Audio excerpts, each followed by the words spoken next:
Hello everyone, welcome back to my channel. ఈరోజు నేను వెళ్ళిపోతుంది హైదరాబాద్లో ఉన్న బిర్లా మందిర్ అండి. మీరు కనుక హైదరాబాద్లో ఉంటే ఖచ్చితంగా ఈ టెంపుల్ని ఒక్కసారైనా విజిట్ చేయండి. టెంపుల్ అయితే చాలా అంటే చాలా బాగుంటుంది. సో ఇక్కడికైతే లోపలికి మొబైల్ ఎలో లేదండి. ఇక్కడ టెంపుల్స్ వచ్చేసి ఆంజనేయ స్వామి టెంపుల్, విఘ్నేశ్వర టెంపుల్ అంటే సాయిబాబా టెంపుల్ ఉంటుంది. సో ఒక్కసారైనా టెంపుల్ని విజిట్ చేయండి. దీని తర్వాత నేను వేరే ప్లేస్కి వెళ్ళిపోతున్నామంట.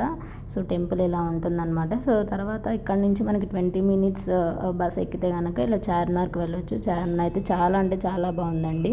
నేనైతే ఫస్ట్ టైం విజిట్ చేస్తున్నాను. సో ఇలా మొత్తం స్ట్రీట్ షాపింగ్స్ ఉన్నాయన్నమాట. ఎవ్రీథింగ్ దొరుకుతుంది మీకు ఇక్కడ. సో దీనికి ఇక్కడ లోపలికి ఎలా ఉందండి, జస్ట్ ఫస్ట్ ఫ్లోర్ వరకే ఎలా ఉంది. కాకపోతే సో చూస్తున్నారు కదా, చాలా అంటే చాలా బాగుంది. డే టైంలో వెళ్ళాము, నైట్ టైం అయితే ఇంకా బాగుంటుంది. సో నైట్ టైం అయితే నేను చూడలేదు, బట్ ఒకసారి అయితే విజిట్ చేయండి. ఇక్కడికి లోపలికి వెళ్ళడానికి మనకి ఎంట్రీ వచ్చేసి 25 రూపీస్ అండి పర్ పర్సన్. సో ఇలా టికెట్స్ తీసుకొని వెళ్ళాము.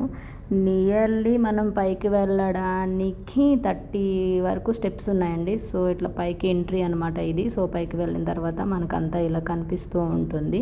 జస్ట్ ఇది ఫస్ట్ ఫ్లోర్ వరకే ఎలా ఉంది, పై వరకు అయితే ఎలా లేదు. నాకు ఇది చూడంగానే ఒక్కడు మూవీ అయితే బాగా గుర్తొచ్చింది. సో చూస్తున్నారు కదా, సరౌండింగ్స్ అంతా పీపుల్స్ చాలా ఉన్నాయి. పక్కనే మనకు ఒక అమ్మవారి టెంపుల్ ఉందండి, అది కూడా విజిట్ చేసుకోండి. మీకు చార్మినార్ నుంచి బయటకు రాగానే పక్కనే కనిపిస్తూ ఉంటుంది. సో అమ్మవారి టెంపుల్. సో అమ్మవారు అయితే ఇలా ఉన్నారనమాట. నా వీడియో కనుక మీకు నచ్చినట్టయితే లైక్ చేయండి, కామెంట్ చేయండి, సబ్స్క్రైబ్ చేయండి. Thank you for watching.